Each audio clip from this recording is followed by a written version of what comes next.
প্রতিরক্ষা এবং প্রধানমন্ত্রী হিসাবে শুধুমাত্র দায়িত্ব পালনের অংশ হিসেবেই নয়, বরং একজন গর্বিত শহীদ সেনা এবং মুক্তিযোদ্ধা পরিবারের সদস্য হিসাবে আজকের এই অনুষ্ঠানে আপনাদের সামনে উপস্থিত হতে পেরে আমি অত্যন্ত আনন্দিত।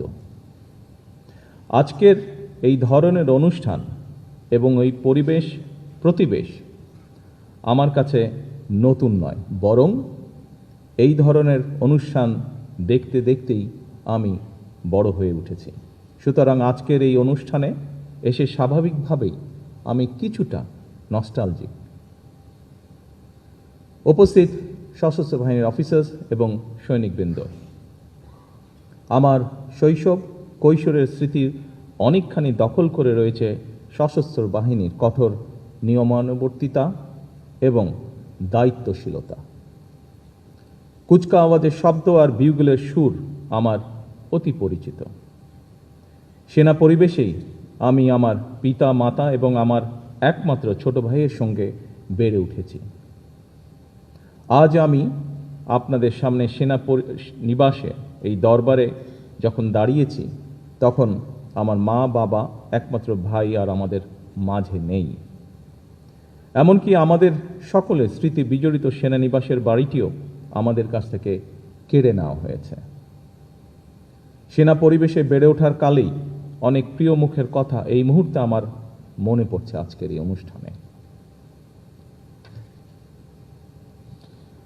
যারা আমার বেড়ে ওঠার দিনগুলোতে আমার পরিবারের সাথে খুব কাছে থেকে সম্পৃক্ত ছিলেন, আমার বাবার কর্মজীবনে পাশে থেকে তাকে সহায়তা করেছেন, গভীর শ্রদ্ধার সঙ্গে এই মুহূর্তে তাদের কথাগুলো মনে পড়ছে, তাদেরকে আমি স্মরণ করছি গভীর শ্রদ্ধার সঙ্গে।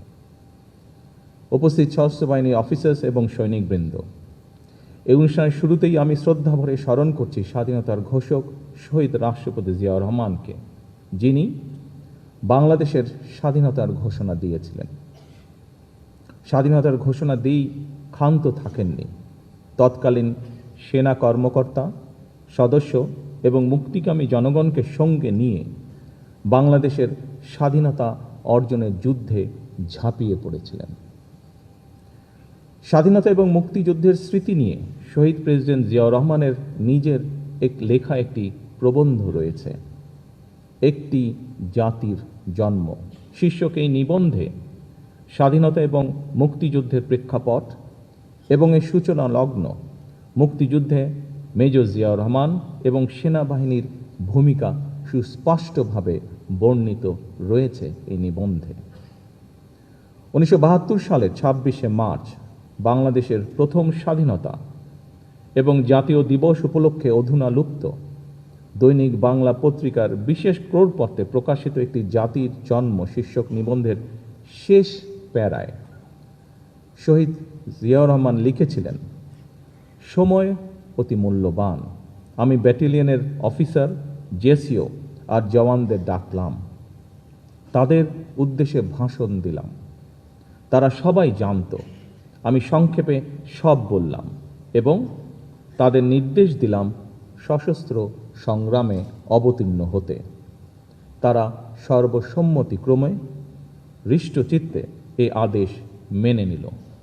আমি তাদের একটা সামরিক পরিকল্পনা দিলাম। তখন রাত 2:15, 26শে মার্চ 1971 সাল। রক্তের আখরে বাঙালির হৃদয় লেখা একটি দিন। বাংলাদেশের জনগণ চিরদিন স্মরণ রাখবে এই দিনটিকে, স্মরণ রাখবে ভালোবাসায়। এই দিনটিকে তারা কোনোদিন ভুলবে না, কোনো দিন না।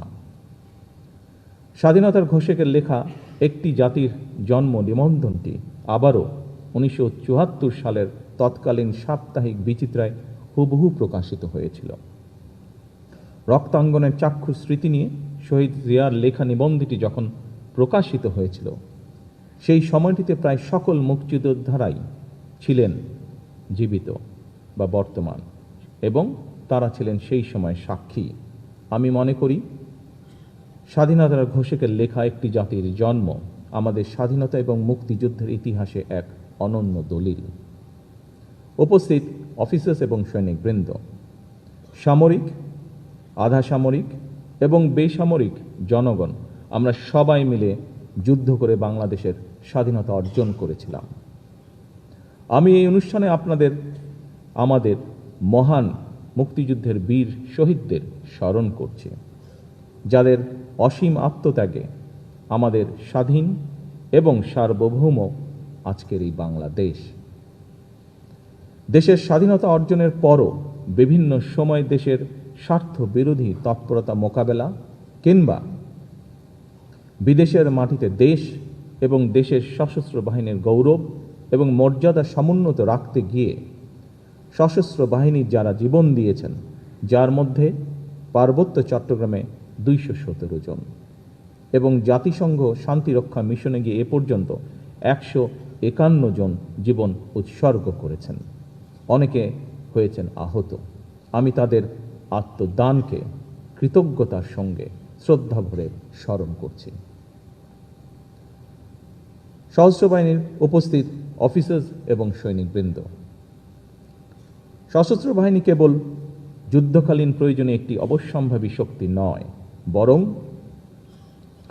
দেশের স্বাধীনতা সার্বভৌমত্ব রক্ষার অতন্দ্র প্রহরী হিসাবে ভূমিকা রাখার পাশাপাশি যে কোনো প্রাকৃতিক দুর্যোগ মোকাবেলা এবং রাষ্ট্রীয় সীমানার বাইরে জাতিসংঘ শান্তিরক্ষা মিশনের সদস্য হয়ে যুদ্ধ বিধ্বস্ত দেশের শান্তি প্রতিষ্ঠায় বাংলাদেশের সশস্ত্র বাহিনীর ভূমিকা বিশ্ব স্বীকৃত।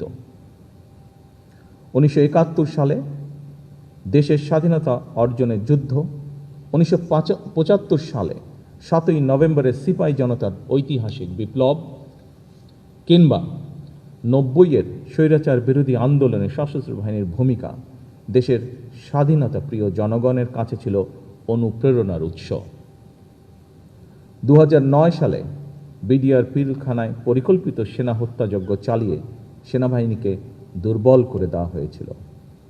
এরপর দীর্ঘ 1.5 দশকের শাসন শোষণের সময় দেশের সশস্ত্র বাহিনীকে বিতর্কিত করার অপচেষ্টাও চালানো হয়। 2024 সালে দেশ এবং জনগণের স্বাধীনতা রক্ষার যুদ্ধে সশস্ত্র বাহিনীর ভূমিকা দেশের স্বাধীনতা প্রিয় জনগণকে আশান্বিত করেছে। 2024 সালের 5ই আগস্ট পরবর্তী অস্থির সময়ে এবং দৃশ্যমান প্রশাসনিক অচলাবস্থাতেও সশস্ত্র বাহিনী অসাধারণ ভূমিকা পালন করেছে। এমনকি অন্তর্বর্তীকালীন সরকারের পুরো সময়টিতে আইন শৃঙ্খলা রক্ষা থেকে শুরু করে দেশের শিল্প অঞ্চল, নগর বন্দর এবং স্থবির হয়ে পড়া অর্থনীতির চাকা সচল রাখার ক্ষেত্রেও সশস্ত্র বাহিনীর ভূমিকা ছিল ইতিবাচক।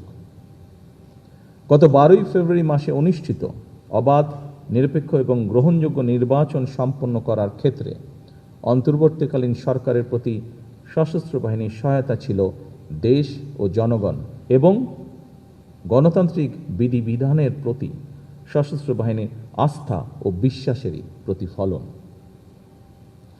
উপস্থিত অফিসার্স এবং সৈনিকবৃন্দ, দীর্ঘ 18 বছর পর গত 26শে মার্চ নির্বাচন পরবর্তী গণতান্ত্রিক বাংলাদেশের 55তম স্বাধীনতা এবং জাতীয় দিবসে সাড়ম্বরে অনুষ্ঠিত হল রাষ্ট্রীয় কুচকাওয়াজ। অত্যন্ত সুশৃঙ্খল, পরিপাটি ও নজরকাড়া প্যারেড এবং প্রদর্শনীর জন্য আমি আপনাদেরকে বিশেষভাবে ধন্যবাদ জানাতে চাই। শৃঙ্খলা ও পেশাদারিত্বের এই অনন্য বহিঃপ্রকাশ কেবল সশস্ত্র বাহিনীর গৌরবী বৃদ্ধি করেনি, বরং দেশবাসীর সামনে দেশপ্রেমে উজ্জীবিত সুসংগঠিত সশস্ত্র বাহিনীর সাহসী প্রতিচ্ছবি তুলে ধরেছে, যা দেশবাসীকে করেছে গর্বিত। উপস্থিত অফিসার্স এবং সৈনিকবৃন্দ, স্বাধীনতার ঘোষক সাবেক সেনাপ্রধান শহীদ প্রেসিডেন্ট জিয়াউর রহমান, সাবেক প্রধানমন্ত্রী দেশনেত্রী মরহুমা খালেদা জিয়া বিশ্বাস করতেন এবং বর্তমান সরকারও বিশ্বাস করে, বাংলাদেশের ধর্মীয় সামাজিক মূল্যবোধে উজ্জীবিত দেশের জাতীয়তাবাদী শক্তি এবং সশস্ত্র বাহিনী যদি শক্তিমান এবং ঐক্যবদ্ধ থাকে, তাহলে বাংলাদেশকে কেউ কখনো পরাভূত করতে পারবে না। সশস্ত্র বাহিনীর আধুনিকায়নে স্বাধীনতার ঘোষক শহীদ রাষ্ট্রপতি জিয়াউর রহমান কিংবা সাবেক প্রধানমন্ত্রী ভূমিকা, দেশনেত্রী খালেদা জিয়ার ভূমিকা এবং গৃহীত পদক্ষেপ সম্পর্কে আপনারা সবাই কম বেশি অবগত আছেন। স্বাধীনতা পরবর্তী বাংলাদেশে বিশেষ করে সেনাবাহিনীর চরম অস্থিরতা, বিশৃঙ্খলা এবং চেইন অফ কমান্ডের চরম অবনতিতে সাবেক সেনাপ্রধান শহীদ জিয়াউর রহমানের দৃঢ় নেতৃত্বে সশস্ত্র বাহিনীকে পুনর্গঠিত করা হয়। সশস্ত্র বাহিনীতে শৃঙ্খলা পুনঃপ্রতিষ্ঠিত করা হয়। সেনাবাহিনী পুনর্গঠনের অংশ হিসাবে ভূ রাজনৈতিক বাস্তবতা বিবেচনায় শহীদ প্রেসিডেন্ট জিয়াউর রহমান পৃথক 5টি পদাতিক ব্রিগেডকে রূপান্তর করে 5টি পূর্ণাঙ্গ পদাতিক ডিভিশন গঠন করেন। পরবর্তীতে 6ষ্ঠ ডিভিশনের ভিত্তি স্থাপন করেন। তারই পরিকল্পনায় বাংলাদেশ সেনাবাহিনীকে ব্রিগেড কাঠামো থেকে ডিভিশনাল কাঠামোতে উন্নীত করা হয়। একটি স্বাধীন রাষ্ট্রের জন্য জাতীয় প্রতিরক্ষা নীতি অপরিহার্য। এই বাস্তবতা উপলব্ধি করে শহীদ জিয়াউর রহমান আভ্যন্তরীণ স্থিতিশীলতা ও বৈদেশিক ভারসাম্যের মধ্যে সেতুবন্ধন তৈরির লক্ষ্যে প্রথমবারের মতন সুনির্দিষ্টভাবে দেশের প্রতিরক্ষা নীতি প্রণয়ন করেন। যুদ্ধকালীন সময় 1971 সালের 21শে নভেম্বর সমন্বিত আক্রমণকে তিনি বাংলাদেশের প্রথম যৌথ যুদ্ধের মডেল হিসেবে স্বীকৃতি দিয়ে আধুনিক রণকৌশলের ভিত্তি মজবুত করেছিলেন। তিনি সশস্ত্র বাহিনীকে কেবল একটি সামরিক শক্তি হিসাবেই দেখেননি, বরং একে নৈতিক শক্তি এবং জনগণের প্রতি ভালোবাসার এক অনন্য মাত্রায় উন্নীত করেছিলেন। সামরিক শিক্ষা ও প্রাতিষ্ঠানিক উন্নয়নে শহীদ জিয়ার অবদান অনন্য। তারই হাত ধরেই 1977 সালে প্রতিষ্ঠিত হয় defence service command and staff college. এছাড়া উন্নত সামরিক প্রশিক্ষণের জন্য স্কুল অফ ইনফ্যান্ট্রি অ্যান্ড ট্যাকটিক্সকে সিলেটে স্থানান্তর এবং আধুনিকায়ন করা হয়। পাশাপাশি তিনি প্রতিরক্ষা শিল্পের বিকাশ এবং গোয়েন্দা কাঠামোর পুনর্গঠন করেন। নৌবাহিনীর সক্ষমতা বৃদ্ধির জন্য তিনি 1978 সালে যুক্তরাজ্য হতে অ্যান্টি এয়ারক্রাফট সক্ষমতা সম্পন্ন ফ্রিগেট বাংলাদেশ নৌবাহিনী জাহাজ আলী হায়দার এবং 1980 সালে 4টি পেট্রোল ক্রাফট অন্তর্ভুক্ত করেন। আন্তর্জাতিক অঙ্গনেও তার দূরদর্শী পদক্ষেপের ফলে 1981 সালে কুয়েতে প্রথম বৈদেশিক মিশনের মাধ্যমে আন্তর্জাতিক অঙ্গনে বাংলাদেশ সশস্ত্র বাহিনীর কার্যক্রমের সূচনা ঘটে, যা আজ বিশ্বব্যাপী স্বীকৃত। শহীদ রাষ্ট্রপতি জিয়াউর রহমান উপলব্ধি করেছিলেন যে একটি ছোট অর্থনীতি এবং সীমিত সামরিক সম্পদের রাষ্ট্র হিসেবে বাংলাদেশ কেবল প্রচলিত সামরিক শক্তির উপর নির্ভর করে টিকে থাকতে পারবে না। তাই তিনি প্রতিরক্ষা প্রস্তুতির অংশ হিসেবে টোটাল পিপলস ওয়ার বা সর্বাত্মক গণযুদ্ধের ধারণা সামনে আনেন, যার মূল দর্শন ছিল রাষ্ট্রের প্রতিরক্ষা কেবল সশস্ত্র বাহিনীর দায়িত্ব নয়, বরং এটি গোটা জাতির সম্মিলিত দায়। তার এই দর্শন 3টি ভিত্তির উপর প্রতিষ্ঠিত: জনগণের সচেতনতা ও অংশগ্রহণ, একটি পেশাদার ও দক্ষ সশস্ত্র বাহিনী এবং একটি স্বনির্ভর প্রতিরক্ষা শিল্প। তিনি কেবল একটি সামরিক বাহিনী গড়ে তোলেননি, বরং একটি আত্মমর্যাদাশীল, শক্তিশালী এবং গণমুখী রাষ্ট্রের ভিত্তি স্থাপন করেছিলেন। উপস্থিত অফিসার্স এবং সৈনিকবৃন্দ, সশস্ত্র বাহিনীর আধুনিকরণে শহীদ জিয়ার অনুসৃত নীতি পদ্ধতি খালেদা জিয়ার সরকারও অব্যাহত রেখেছিলেন।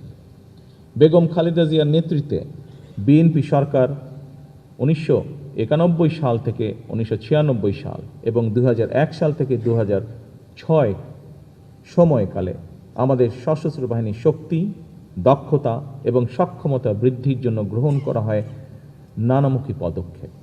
1991 সালে বিএনপি সরকার দায়িত্ব নেবার পর আর্ম ফোর্সেস ডিভিশন পুনর্গঠন করে 3 বাহিনীর মধ্যে সমন্বিত ভূমিকার পথ প্রশস্ত করা হয়।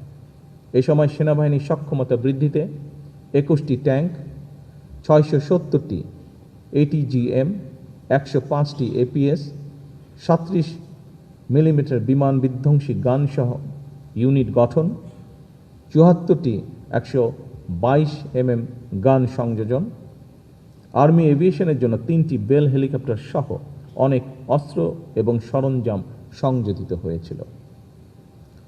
নৌবাহিনীর সক্ষমতা বৃদ্ধির জন্য 1992 সালে 4টি মিসাইল বোট, 1994 সালে 4টি মাইন সুইপিং জাহাজ, 2002 সালে বাংলাদেশ নৌবাহিনী জাহাজ সালাম ও অগ্রদূত, 2003-4 সালে 5টি ওপিভি, 2টি পেট্রোল ক্রাফট, 2টি টাগবোট সংযোজিত হয়। ত্রিমাত্রিক নৌবাহিনী গড়ে তোলার লক্ষ্যে 2003 সালেই 4টি সাবমেরিনের সমন্বয় সাবমেরিন স্কোয়াড গঠনের নীতিগত অনুমোদন হয়,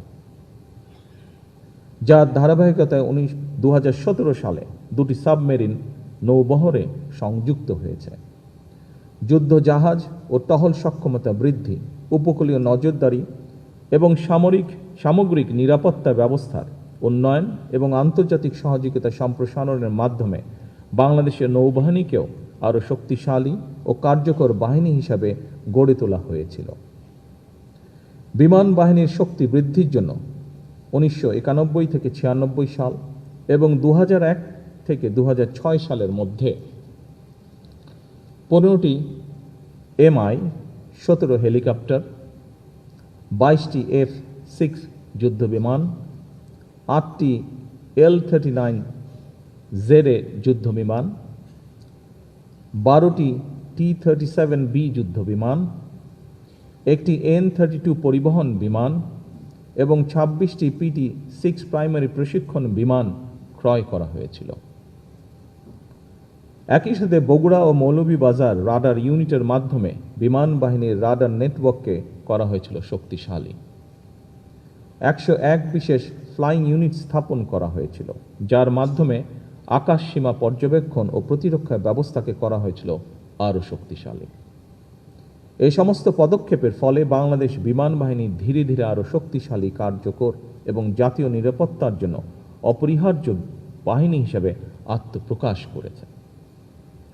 উপস্থিত সশস্ত্র বাহিনীর অফিসার্স এবং সৈনিকবৃন্দ, আপনারা অবশ্যই অবগত আছেন সশস্ত্র বাহিনীকে মডার্নাইজ করার জন্য ফোর্সেস গোলের প্রাথমিক ধারণা ও কাজ 2003 সালের থেকে বেগম খালেদা জিয়ার সময় থেকেই শুরু হয়েছিল। আধুনিক প্রযুক্তি নির্ভর এবং দক্ষতা বৃদ্ধির জন্য সশস্ত্র বাহিনীর সদস্যদের উন্নত প্রশিক্ষণ, সেনা সদস্যদের কল্যাণমূলক উদ্যোগ এবং নতুন ও উন্নত অস্ত্র সংযোজনের মাধ্যমে বাহিনী সমূহের সাংগঠনিক কাঠামো পুনঃসংগঠিত করা হয়েছিল। একই ধারাবাহিকতায় 2002 সালের 10ই জানুয়ারি প্রথমবারের মতন military institute of science and technology MIST সম্প্রসারণ করে বেসামরিক শিক্ষার্থীদের জন্য ভর্তির দ্বার উন্মুক্ত করা হয়েছিল। পাশাপাশি ক্যান্টনমেন্ট পাবলিক স্কুল সমূহের প্রসার, ফেনী ও জয়পুরহাট গার্লস ক্যাডেট কলেজ স্থাপন সহ অন্যান্য ক্যাডেট কলেজগুলো সমূহের সংস্করণ ও মডার্নাইজেশনের উদ্যোগ গ্রহণ করা হয়েছিল, যা শুধু সশস্ত্র বাহিনীর সাংগঠনিক শক্তি বৃদ্ধি নয়, বরং একটি জ্ঞানভিত্তিক, প্রযুক্তিমুখী, পেশাদার এবং সুসংগঠিত বাহিনী হিসাবে বাংলাদেশের গুরুত্বপূর্ণ ভূমিকা রেখেছে। জাতিসংঘ শান্তিরক্ষা মিশনে বাংলাদেশের অংশগ্রহণকে বিএনপি সরকার এক নতুন উচ্চতায় নিয়ে গিয়েছিল। কুয়েত, হাইতি, রুয়ান্ডা ও অ্যাঙ্গোলা সহ বিভিন্ন মিশনে সশস্ত্র বাহিনী তথা আপনাদের অভাবনীয় সাফল্য আজ বিশ্বজুড়ে বাংলাদেশের ভাবমূর্তিকে করেছে উজ্জ্বল। এছাড়াও বেগম খালেদা জিয়া সেনা সদস্যদের কল্যাণে প্রতিটি সেনানিবাসে আবাসন উন্নয়ন ও CMH-এর আধুনিকরণকে সর্বোচ্চ গুরুত্ব দিয়েছিলেন। সশস্ত্র বাহিনীর স্বাধীনতা সার্বভৌমত্ব রক্ষার অত্যন্ত প্রহরী এটি মরহুমা খালেদা জিয়া মনে প্রাণে বিশ্বাস করতেন। আর সে কারণেই আমরা দেখেছি, দেশবাসী দেখেছে 2025 সালের 21শে নভেম্বর প্রচণ্ড অসুস্থতা সত্ত্বেও জীবনের ঝুঁকি নিয়ে হুইল চেয়ারে করে তিনি সেনানিবাসে উপস্থিত হয়েছিলেন। তার সেদিন সেনানিবাস থেকে ফিরে যাওয়ার পরে একদিন পরেই তিনি হসপিটালে অ্যাডমিট হয়েছিলেন এবং সেখান থেকে তিনি আর ফিরে আসেননি। এবং এটিই ছিল তার জীবনের সর্বশেষ অনুষ্ঠান। এর মাধ্যমে সশস্ত্র বাহিনী এবং প্রিয় বাংলাদেশের প্রতি বেগম খালেদা জিয়ার নিখাদ ভালোবাসা প্রতিফলিত হয়ে উঠেছিল। উপস্থিত সশস্ত্র বাহিনীর প্রিয় কর্মকর্তা এবং সদস্যবৃন্দ, সশস্ত্র বাহিনী কোনো নির্দিষ্ট ব্যক্তি, পরিবার কিংবা দলের সম্পত্তি নয়। সশস্ত্র বাহিনী একটি স্বাধীন রাষ্ট্রের শক্তি এবং মর্যাদার প্রতীক। রাষ্ট্রীয় সংবিধানের প্রতি দায়বদ্ধতা এবং জনগণের অবিচল আস্থাই হতে হবে সশস্ত্র বাহিনীর পথ চলার প্রধান ভিত্তি। দেশের স্বাধীনতা সার্বভৌমত্ব রক্ষা করাই আমাদের প্রতিটি সদস্যের একমাত্র এবং পবিত্র চূড়ান্ত দায়িত্ব। আমরা এমন এক সশস্ত্র বাহিনী চাই যাদেরকে বহিঃশক্তি সমীহ করবে আর দেশের জনগণ রাখবে আস্থায়। পেশাদারিত্বের প্রশ্নে কোনো আপোষ না করে সশস্ত্র বাহিনীকে সবসময় একটি সুউচ্চ আদর্শিক অবস্থানে থাকতে হবে। রাষ্ট্রীয় মর্যাদা রক্ষায় শহীদ রাষ্ট্রপতি জিয়াউর রহমান সশস্ত্র বাহিনীর প্রতিটি স্তরে দেশপ্রেমের যে অগ্নিশিখা জ্বালিয়ে দিয়েছিলেন তা যেন কখনো নিভে না যায়। 26শে মার্চ স্বাধীনতার ঘোষণা, 21শে নভেম্বর যৌথ সামরিক পূর্ণতা এবং 7ই নভেম্বর দেশপ্রেম ও পেশাদারিত্বের পুনর্জাগরণ, এই তিন অবিভাজ্য ধারা আমাদের সামরিক বাহিনীর, সশস্ত্র বাহিনীর ঐতিহ্যের মেরুদণ্ড। গণতান্ত্রিক দায়িত্ববোধ এবং দেশের সার্বভৌমত্ব অতন্দ্র প্রহরী হিসাবে নিজেদের প্রস্তুত রেখে এই বাহিনীর গৌরবোজ্জ্বল ইতিহাসকে আগামী প্রজন্মের অনুপ্রেরণা হিসাবে টিকিয়ে রাখা আমাদের সকলের সম্মিলিত অঙ্গীকার।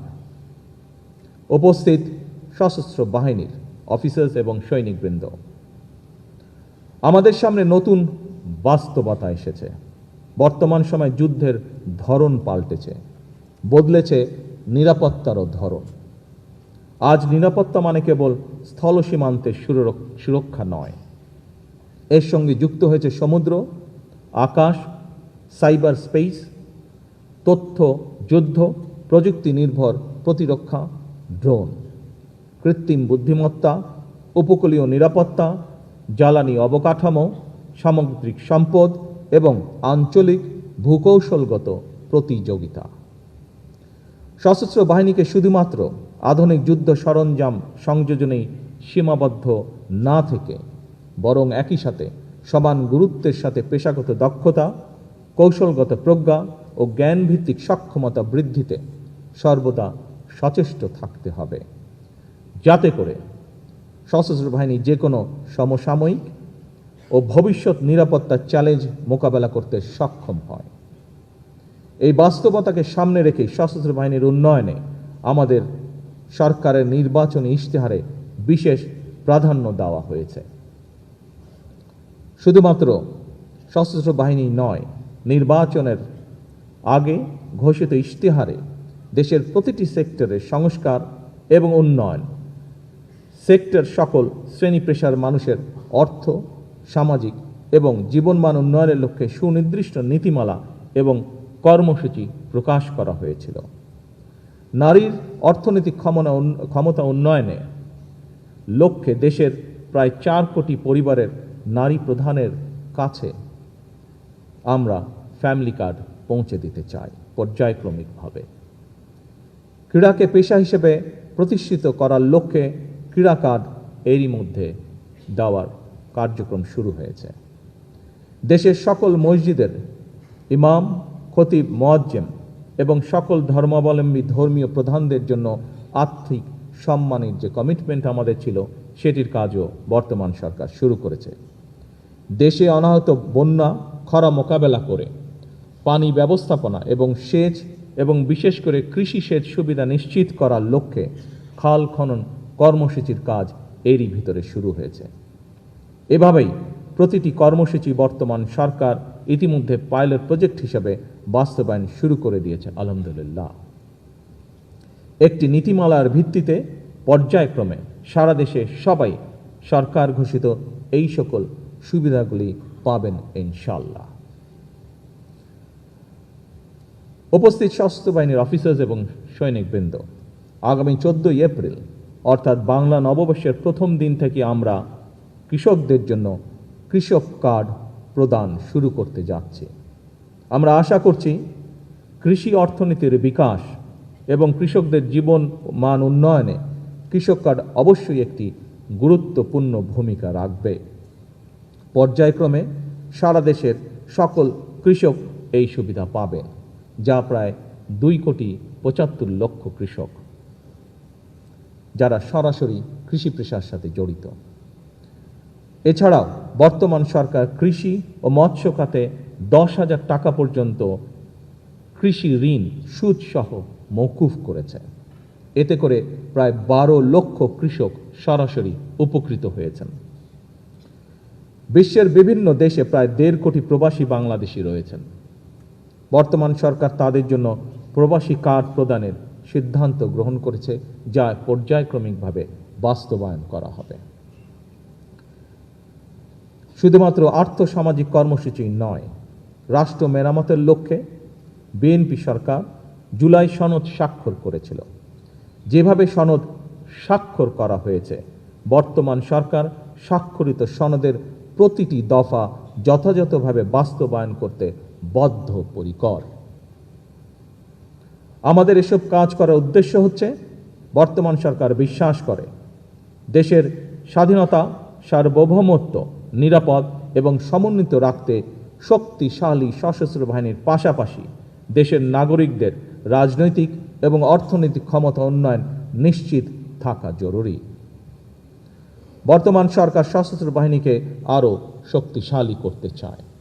আমাদের সরকারের ভিশন হলো একটি আধুনিক, প্রযুক্তি নির্ভর এবং দ্রুত প্রতিক্রিয়াশীল সমন্বিত বাহিনী গড়ে তোলা। আমরা এমন সক্ষমতা অর্জন করতে চাই যা কেবল সীমান্ত রক্ষায় সীমাবদ্ধ থাকবে না, বরং আমাদের ক্রেডিবল ডিটারেন্স সম্ভাব্য প্রতিপক্ষকে আমাদের উপরে আক্রমণ করার চিন্তা থেকে নিরুৎসাহিত করবে। আজ এবং আগামীর বৈশ্বিক চ্যালেঞ্জ সামনে রেখে জনস্বার্থ ও সার্বভৌমত্ব রক্ষায় আমরা প্রতিরক্ষা নীতিকে সম্পূর্ণভাবে ঢেলে সাজাতে চাই। সেনা, নৌ ও বিমান বাহিনীকে আরও দ্রুত প্রতিক্রিয়াশীল এবং সমন্বিত ক্ষমতা সম্পন্ন বাহিনী হিসাবে গড়ে তুলতে চাই। দেশের প্রতিরক্ষা ব্যবস্থাকে আমরা এমনভাবে উন্নত করতে চাই যাতে জাতীয় সার্বভৌমত্ব রক্ষায় একটি বিশ্বাসযোগ্য এবং কার্যকর প্রতিরোধ ক্ষমতা গড়ে ওঠে। আমরা এমন একটি আধুনিক জাতীয় নিরাপত্তা কৌশল ও প্রতিরক্ষা নীতি প্রণয়ন করতে চাই যা বাংলাদেশের বাস্তবতা, জাতীয় স্বার্থ এবং ভবিষ্যৎ হুমকিকে সামনে রেখে আমাদের নিরাপত্তা নিশ্চিন্তা হবে বাংলাদেশ কেন্দ্রিক, জনগণ কেন্দ্রিক এবং অবশ্যই রাষ্ট্রীয় মর্যাদা কেন্দ্রিক। সম্মানিত উপস্থিত অফিসার্স এবং সৈনিকবৃন্দ, আপনারা নিঃসন্দেহে অবগত আছেন সশস্ত্র বাহিনীকে আধুনিকরণের জন্য ফোর্সেস গোলের প্রাথমিক ধারণা এবং কার্যক্রম 2003 সালে বেগম খালেদা জিয়ার সরকারের শাসনামলে শুরু হয়েছিল। আমাদের লক্ষ্যের কোনো পরিবর্তন হয়নি। আমরা এমন একটি সেনাবাহিনী গড়ে তুলতে চাই যা হবে স্মার্ট, প্রযুক্তি নির্ভর, দ্রুত প্রতিক্রিয়াশীল ও যুগ উপযোগী, যেখানে আমাদের ফাইটিং আর্মস হবে আধুনিক, সজ্জিত ও উচ্চশিক্ষিত, ম্যানুভার সক্ষম এবং দ্রুত মোতায়েনযোগ্য। একই সঙ্গে আমাদের গোলন্দাজ শক্তিকে আরও নির্ভুল, দূরপাল্লার ও প্রযুক্তি নির্ভর এবং আকাশ প্রতিরক্ষা ব্যবস্থাকে আধুনিক, বহুমাত্রিক ও কার্যকর করে গড়ে তোলা হবে।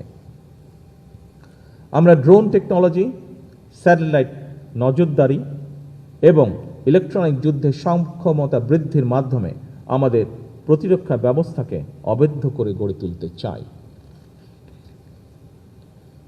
সাইবার সক্ষমতা বৃদ্ধির মাধ্যমে বাহিনীর ডিজিটাল নিরাপত্তা ও ডেটা ইন্টিগ্রিটি নিশ্চিত করতে চাই আমরা। সেই সাথে আমরা আধুনিক ও স্মার্ট সমরাস্ত্র যুক্ত করার মাধ্যমে সেনাবাহিনীর সক্ষমতাকে অন্য উচ্চতায় আমরা নিয়ে যেতে চাই। নৌ নিরাপত্তাকে আমাদের সরকার বিশেষ গুরুত্ব দিচ্ছে।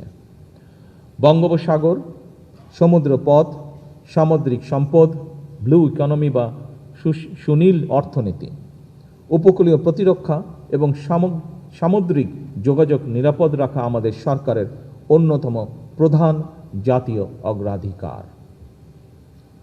আমাদের বিশাল সমুদ্র সীমা এবং সুনীল অর্থনীতি সুরক্ষা নিশ্চিত করতে সেনাবাহিনীকে একটি শক্তিশালী ব্লু ওয়াটার নেভি হিসেবে গড়ে তুলতে চাই আমরা, যেখানে আধুনিক ফ্রিগেট, সাবমেরিন এবং অত্যাধুনিক সোনার ও রাডার সিস্টেমের সমন্বয়ে আমাদের সামুদ্রিক সার্বভৌমত্ব হবে সুসংহত।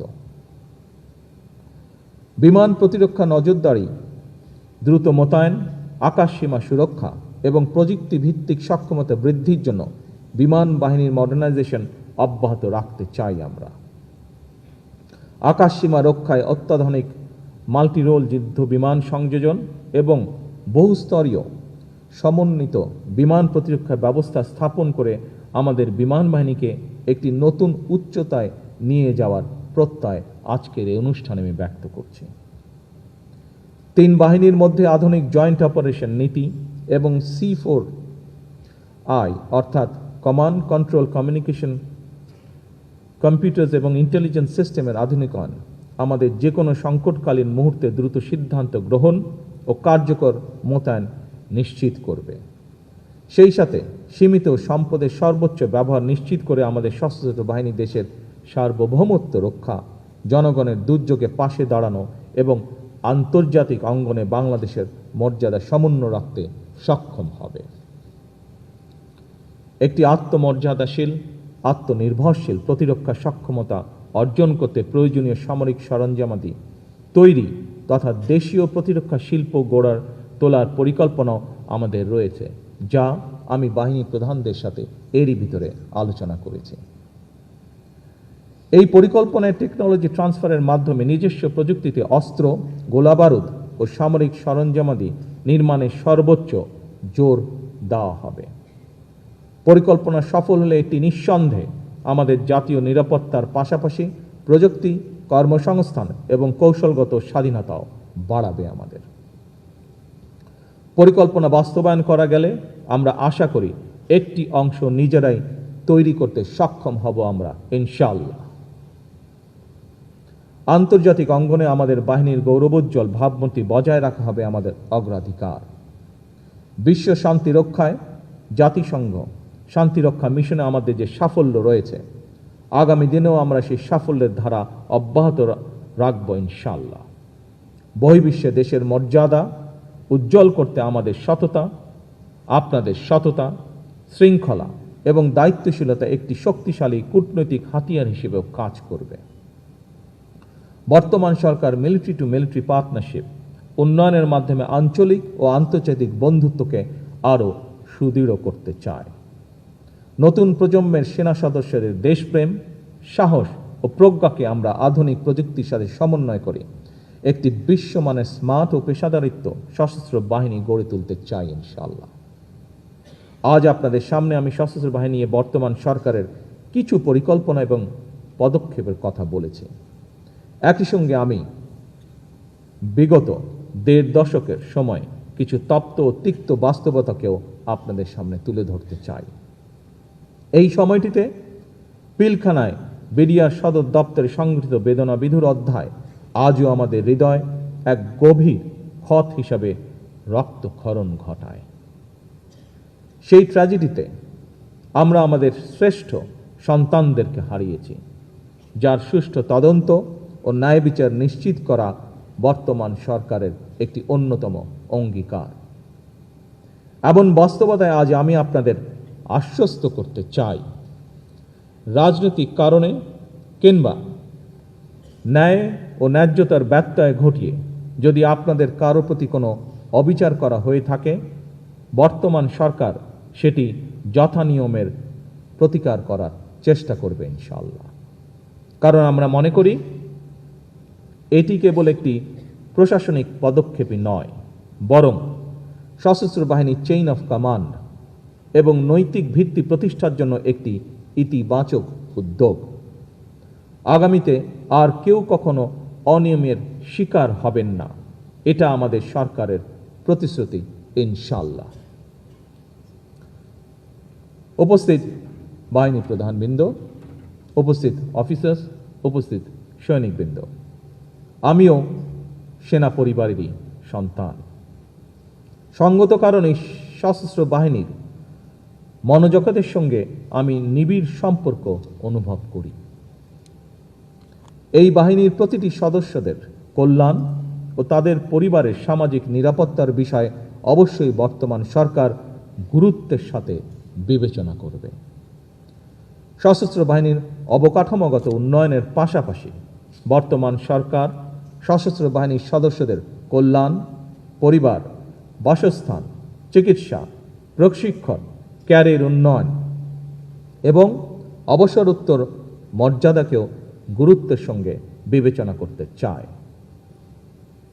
বেতন কাঠামো পুনর্মূল্যায়নের কাজ শুরু হলেও বর্তমান জীবনযাত্রার ব্যয়ের সাথে সামঞ্জস্য রেখে সশস্ত্র বাহিনীর জন্য একটি আধুনিক বেতন কাঠামো প্রণয়ন করার পরিকল্পনা আমাদের রয়েছে। চিকিৎসা নিশ্চিত করতে প্রতিটি ক্যান্টনমেন্টে সিএমএইচের চিকিৎসা এবং আনুষঙ্গিক সুবিধা যথাসম্ভব বাড়ানোর পরিকল্পনাও আমাদের রয়েছে পর্যায়ক্রমিকভাবে। দুর্গম এলাকায় দায়িত্বরত সদস্যদের পরিবারের নিরাপত্তা এবং তাদের সন্তানদের উন্নত শিক্ষা নিশ্চিত করতে শিক্ষা প্রতিষ্ঠানে ভর্তি এবং বৃত্তির সুযোগ বাড়ানোর পরিকল্পনা আমাদের রয়েছে। শহীদ, যুদ্ধাহত এবং অবহেলিত পরিবারগুলোর মর্যাদা এবং পুনর্বাসন বর্তমান সরকারের অগ্রাধিকার তালিকার একটি। সেনানিবাসগুলোতে আবাসন এবং জীবনযাত্রার মান উন্নয়ন সহ তৃণমূল পর্যায়ে সেনা সদস্যদের জন্য অবসরোত্তর সামাজিক নিরাপত্তা ও আত্মমর্যাদাশীল অবস্থান নিশ্চিত করাও বর্তমান সরকার এ ব্যাপারে সচেতন।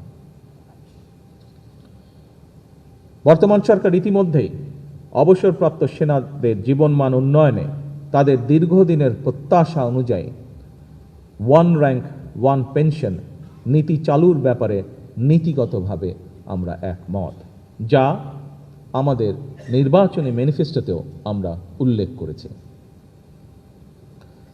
উপস্থিত সশস্ত্র বাহিনীর অফিসার্স এবং সৈনিকবৃন্দ, এবার আমি আপনাদের সামনে কিছু কৌশলগত দিক নির্দেশনা রাখতে চাই। আপনারা সংবিধান, শপথ, শৃঙ্খলা এবং কমান্ডের প্রতি অবিচল থাকবেন। আমাদের সকলকে মনে রাখতে হবে চেইন অফ কমান্ড, ডিসিপ্লিন এবং পেশাদারিত্ব সশস্ত্র বাহিনীর সফলতার মূল চাবিকাঠি।